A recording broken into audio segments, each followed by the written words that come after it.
Hey, welcome back to Max Nave Horsemanship again. And today's video is going to be inspired by a comment that I got on a recent video that I did. And somebody made a really good comment, and I was rather impressed. They actually asked me a question that, well, unfortunately, they understood that it could be complex, so they even said, if you can answer, well, I'm going to have to do a whole video. That's what it's going to take, because it's not a simple thing. It's all about patience. Now, one of the things that he observed that I do is I'm patient with the horses when I'm working with them, and he wanted to know how I achieved that level of patience. Well, it wasn't a simple thing. It wasn't a single event. It wasn't any one thing, and in all honesty, I'm not really that patient of a person, which is why I'm patient. Now, I'll explain this as I go, but I've got to back up to tell you all about this story and how it works. I started developing patience many years ago. This is not a singular event, but I think there was a certain thing that did kind of trigger me a bit. See, I used to work with dogs a lot before I worked with horses. And in working with the dogs, like I say in the beginning of this video, is there's a better way, let's find it. And I was always looking for a better way because I had seen on occasion dogs that were extraordinarily well trained, and although the methods that I was using at the time worked reasonably well, they were rather traditional methods, and I thought, there's got to be a better way. And that was when I discovered that, well, you need a lot more patience. You got to slow down a little, and that's kind of something I've talked about a lot in my videos, is going slow, take your time, small steps.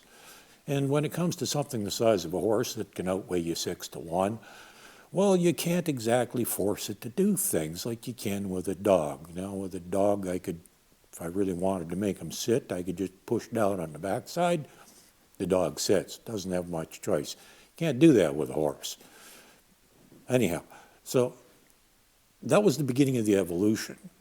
But that wasn't the only thing that led me in that direction. It was like a lot of things, basically just about everything in life. Now, a lot of the things that involve patience are things that I have learned over the years, and basically things that, okay, I'm getting old, I'm learning patience, but it's taken a while.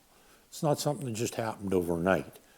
But I understood that patience with absolutely anything gets you better results, and in many cases, in the end, it actually takes you less time if you got a little patience in the beginning. And I've said that before in a number of videos, is nothing takes longer than getting in a hurry. And that's a fact. It doesn't matter what you're doing. It takes longer if you get in a hurry. So patience is actually a bit of a necessity. That was one of the things that I discovered when working with horses. The more patience I have, the better things worked out. And it wasn't that I really got a lot more patient, although I have gotten a little more patient.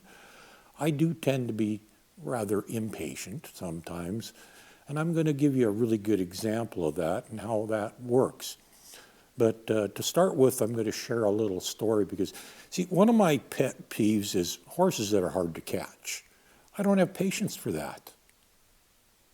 And you think that doesn't make sense. Well, no, it does. Hear me out. Here's the story.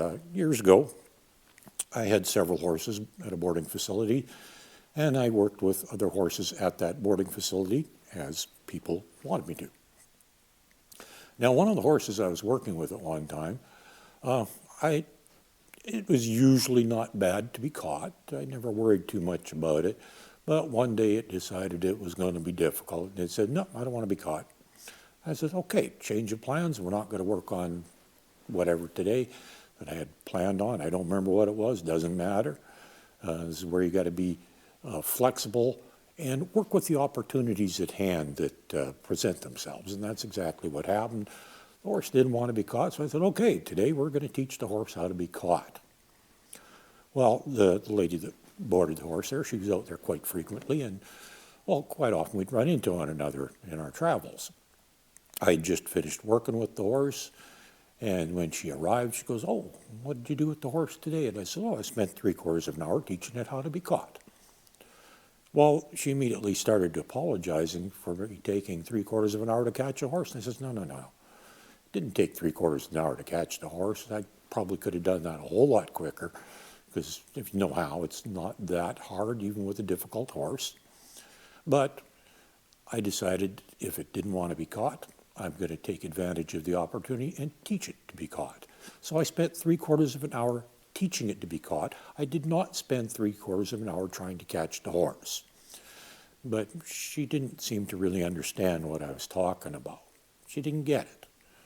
Well, the following day I went out there and I run into her again, and she'd been out there ahead of me, and she just released the horse. She goes, oh, I could have kept it in. And if I'd known you were coming, I said, no problem. I can go get the horse. No big deal. And I said, oh, by the way, how long did it take you to catch your horse today? Oh, about 30 seconds. Now, do you understand what I was doing yesterday? Well, I don't know if she actually did or not, but that was the story, is I spent 3/4 of an hour teaching the horse how to be caught. The following day, it took 30 seconds to catch the horse. And like I said, a horse that's hard to catch is a pet peeve of mine. And I do believe that it is one of those many things that can be fixed. I don't think there's any excuse for a horse that's hard to be caught. I've heard it many times stated, oh, that's just a hard to catch horse. It's just the way they are. Well, it doesn't have to be that way. It's what you allow. And virtually every problem with a horse can be fixed. Now, in many cases, people don't think they can be fixed. And not long ago, somebody argued with me about that and said, no, I've got a horse that's hard to catch. You can't fix him. And I'm like, well, I could have gone out there and done it and proven them wrong, but it wasn't worth the trouble, because I would have had to drive out to their place and work for free with the horse just to prove a point. And it really wasn't worth it. But now here's some numbers, and this is where patience pays off, because you don't need a lot of patience to have patience, because patience takes a whole lot less time. For example, if you got a horse that's hard to catch, now, of course, there's going to be a lot of variables, but depending on your size of pasture, I've done it many times in pastures, 60, 70 acre type thing, good sized pastures with difficult horses, and very quickly remedied that. Right now, I think they only got about 40 acres I got to worry about, much easier to deal with. But here's how it works. The average person would go out maybe twice a week, go catch their horse. Now that can vary. Some people do it every day, some people once a week, some people even less maybe. But we'll say, we're going to use these numbers, okay? We're going to say twice a week. You go out and you get your horse. Now if that horse is hard to catch, and it takes you maybe a half an hour walking around that pasture and everything to finally catch the horse, well, that's an hour a week. Now, assuming you take a little bit of time off here and there to holidays or whatever you're doing, you're still looking at about 50 hours a year. Now, the average person will have a horse for about 20 years. They live longer than that, but I'm just going on average. So say, round numbers are also easier to do the math on too, by the way. So 20 years, you have the horse for 20 years, and it takes you 50 hours a year.